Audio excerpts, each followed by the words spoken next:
චල අන්වීක්ෂය භාවිතයෙන් මිනුම් ලබා ගැනීම. මේ දැක්වෙන්නේ චල අන්වීක්ෂයක්. මෙය භාවිතයේදී පළමුව තිරස් මේසයක් මත මෙය තබා ගත යුතුය.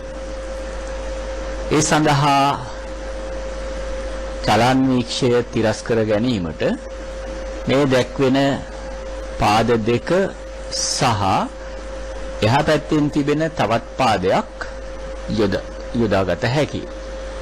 එම ස්ක්‍රූප් වන කරකැවීම මගින් චලාන්වීක්ෂය තිරස්ව සහ එහි කඳ සිරස්ව සකස් කළ හැකියි. සමහර චලාන්වීක්ෂවල මෙය තිරස්දැයි නිරීක්ෂණය කිරීම සඳහා මෙන්න මේ ස්ථානයේ ස්පිරිතු ලෙවල් එකක් තියෙනවා. එයින් තිරස්ව සකස් කර ගැනීම පහසු වෙනවා. ඊට අමතරව මෙහි දක්වා ඇති මේ ඇන භාවිතා කිරීම පිළිබඳව දැනුවත් විය යුතුයි. අපිට මෙතන ඇනය යොදාගෙන මේ සිරස් කඳ තිරස් දිශාවට චලනය කළ හැකි වෙනවා. එසේ ගෙන යන දුර ප්‍රමාණය කියවා ගැනීමට මෙන්න මෙතන වර්ණීය පරිමාණයක් තියෙනවා. මේ ප්‍රධාන පරිමාණයේ දිගේ ගමන් කරන වර්ණීය පරිමාණයක්. මෙතන ඇනය කරකැවීම මගින් අපිට පුළුවන් මේ අන්වීක්ෂ කොටස සිරස් දිශාවට චලනය කරන්න. එසේ චලනය කරන දුර කියවා ගැනීමට මෙතන තියෙනවා වර්ණීය පරිමාණයක්. මේක ප්‍රධාන පරිමාණය. මෙතන තියෙන ඇනය කරකැවීම මගින් අන්වීක්ෂ බටය පමණක් ඉහළ පහළ ගෙන යන්න පුළුවන්. නමුත් එසේ චලනය කරන දුර කියවා ගැනීමට පරිමාණයක් නැහැ. මෙතන තියෙන ඇනය භාවිතා කරලා මේ අන්වීක්ෂ බටය සිරස් දිශාවට හෝ තිරස් දිශාවට සකස් කරගන්න පුළුවන්. මේ තියෙන්නේ අන්වීක්ෂ නලය සිරස්ව සකස් කරලා. අපි දැක්කු මෙතන ඇනයෙන් අන්වීක්ෂ කඳ ඉතා සියුම් දුර ප්‍රමාණ එහා මෙහා ගෙන යන්න පුළුවන්. නමුත් අපිට විශාල ප්‍රමාණ එකවර ගෙන යාම සඳහා මෙන්න මෙතන තියෙන ඇනය බුරුල් කිරීමෙන් එසේ කළ හැකි වෙනවා. ඒ වගේම ගෙන යන දුර මෙතන තියෙන පරිමාණයෙන් කියවා ගත හැකි වෙනවා. එමෙන්ම මේ අන්වීක්ෂය සහිත කොටස විශාල දුර ප්‍රමාණ වලින් ඉහළ පහළ ගෙන යාම සඳහා මෙහි එහා පැත්තේ තව ඇණයක් තියෙනවා. එය බුරුල් කිරීමෙන් විශාල ප්‍රමාණයේ ඉහළ පහළ ගෙනියන්න පුළුවන්. ඒකත් මේ පරිමාණය මගින් කියවා ගන්න පුළුවන්. මේ ඇණය කරකැවීම මගින් මේ අන්වීක්ෂය කඳ තිරස් දිශාවට චලනය කරන ආකාරය. මේ අවස්ථාවේ මේ ඇණය ඉතා සෙමින් කරකැවීම සිදු කරනවා. අපි දැන් බලමු මේ ඇණය යොදාගෙන අන්වීක්ෂ බටය පමණක් සිරස්ව පහළට හෝ ඉහළට චලනය කරන ආකාරය. දැන් මේ ඇණය කරකැවීම මගින් ඒ සෙමින් පහළට ගන්න පුළුවන්. එමෙන්ම එම ඇණය අනිත් පැත්තට කරකැවීම මගින් සෙමින් ඉහළට ගෙන යන්න පුළුවන්.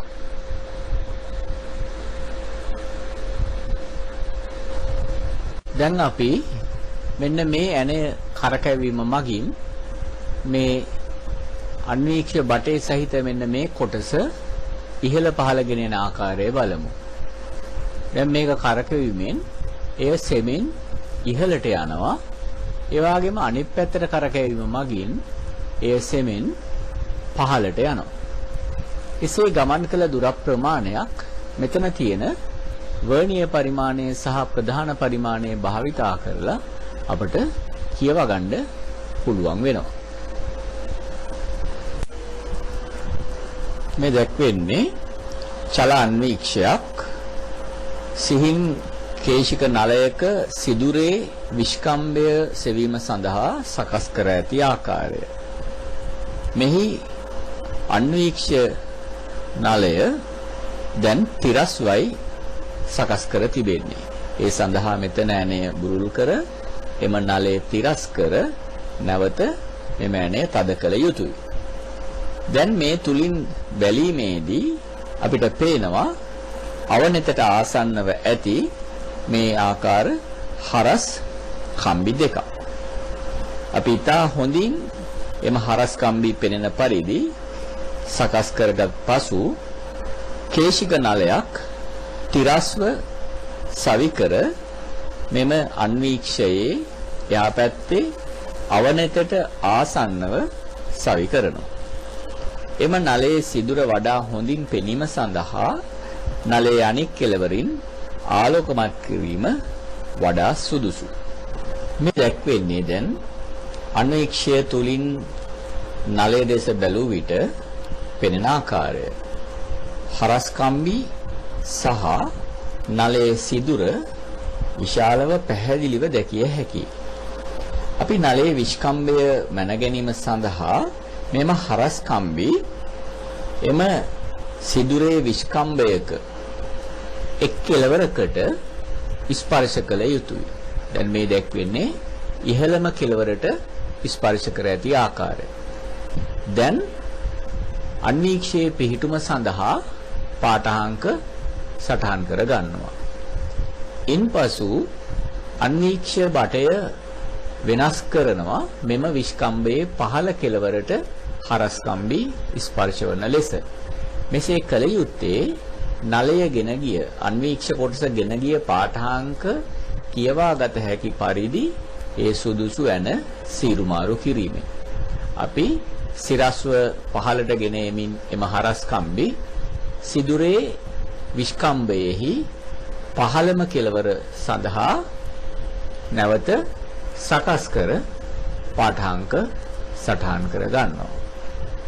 එම පාඨාංග දෙකේ වෙනසෙන් විස්කම්භය ලැබෙනවා. අපි තවත් විස්කම්භ කීපයක් සෙවීම සඳහා මේ කෙළවරට ස්පර්ශ කර පාඨාංකයත්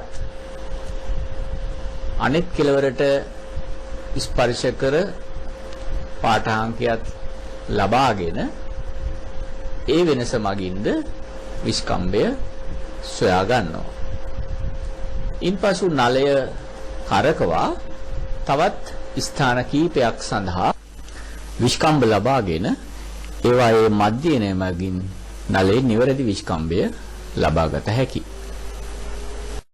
අපි මේකේ පාඨාංක ගැනීමේදී මෙයාගේ කුඩාම මිනුම සොයා ගැනීම අවශ්‍ය වෙනවා. අපි බලමු එහෙමනම් බොහෝ පාසල්වල තියෙන වර්ණීය පරිමාණය කියන්නේ චලාන්වීක්ෂයක වර්ණීය පරිමාණය සකස් කරලා තියෙන ආකාරය කොහොමද කියලා.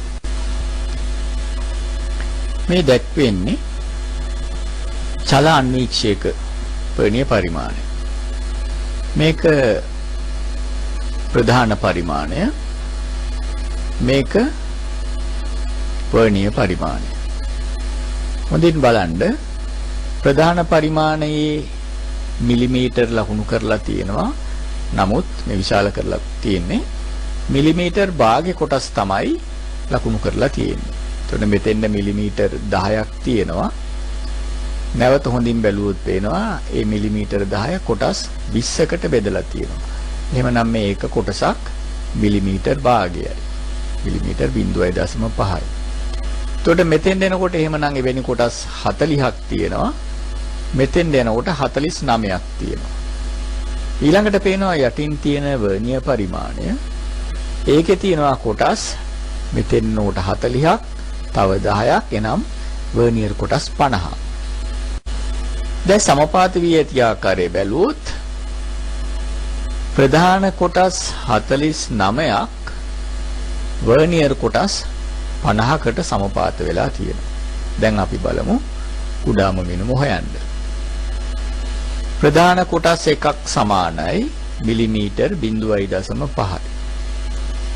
වර්නියර් කොටස් 50ක් සමානයි ප්‍රධාන කොටස් 49කට. ඒවත් සමපාතයි. සමාන වෙනවා මිලිමීටර් වලින් නම් 49 වැඩි කිරීම 0.5යි. එතකොට එකක් කියන්නේ මිලිමීටර් භාගයක් කියවයි මනම් 49ක් කියන්නේ ඒ වගේ 0.5 49ක්. ඒ නිසා වර්නියර් කොටස් 50ක් සමානයි මිලිමීටර් 49 වැඩි කිරීම 0.5යි. එහෙමනම් වර්නියර් කොටස් එකක් සමාන වෙනවා මේ 50න් එහා පැත්ත බෙදන්න ඕනේ. එහෙමනම් මෙන්න මේ අගයට. දැන් අපි දන්නවා වර්නියර් පරිමාණයක කුඩාම මිනුම කියන්නේ ප්‍රධාන කොටස් එකකගේ ඍණ වර්නියර් කොටස් එකකගේ. එහෙමනම් ආදේශ කරපුවාම අපිට ලැබෙනවා කුඩාම මිනුම කියන්නේ මිලිමීටර් 0.01. එනම් මිලිමීටර් 100න් එකක්. ඒකට අපි දන්නවා මිලිමීටර් එකක් කියන්නේ කොච්චර කුඩා කොටසක්ද කියලා. නමුත් අපිට චලන් වීක්ෂය භාවිතා කරලා එහෙමනම් මිලිමීටර් 1කින් 100න් පංගුවක් දක්වා සාමාන්‍යයෙන් හිතුව ටිෂු කඩදාසියක ඝනකම පවා ප්‍රමාණ මනින්න පුළුවන්. අපි දැන් බලමු පාඨාංග කීපයක් කියවන හැටි. දැන් මේ දැක්වෙන අවස්ථාවේ ප්‍රධාන පරිමාණයේ පහු කරලා තියෙනවා මිලිමීටර් 1යි 2යි 3යි 4යි 5ක්. එහෙමනම් මේකේ ප්‍රධාන අගය වෙන්නේ මිලිමීටර් 5යි. ඊළඟට වර්නියර් අගය හොයාගන්න අපි දන්නවා සමපාත රේඛාව වැඩි කරන්න ඕනේ කුඩාම මිනුමේ. දැන් මේ සමපාත රේඛාව ඊටාම සංවේදී නිසා හොඳින් නිරීක්ෂණය කරන්න වෙනවා. මම කියන්නම් මෙන්න මෙතන තමයි සමපාත වෙලා තියෙන්නේ කියලා. ඒ සමපාත වෙලා තියෙන කොටස් ගණන කොච්චරද එහෙමනම් වර්නියර් රේඛාව මෙතන 10 11 12 13 14 15 16 17 18. හැබැයි මෙතන 10 කියලා තිබ්බට අපි දන්නවා හැම කොටසක්ම නැවත භාගයේ කොටස් වලට බෙදලා තියෙන බව. එhmenan ඇත්තටම මෙතන ඉන්නේ 10 නෙමෙයි 20. එhmenan මෙතෙන් දෙන්න ඕනේ 21 22 23 24 25 26 27 28. එhmenan වර්නියර් පරිමාණ අගය වෙන්නේ කොටස් 28ක් වැඩි කිරීම කුඩාම මිනුම. එතකොට කුඩාම මිනුම 0.01 කිව මිලිමීටර වලින් එhmenan 28 වැඩි කරමු 0.01කින් එතකොට එනවා 0.28යි. එහෙමනම් මේකේ අවසාන අගය වෙන්නේ මිලිමීටර් 5.28යි.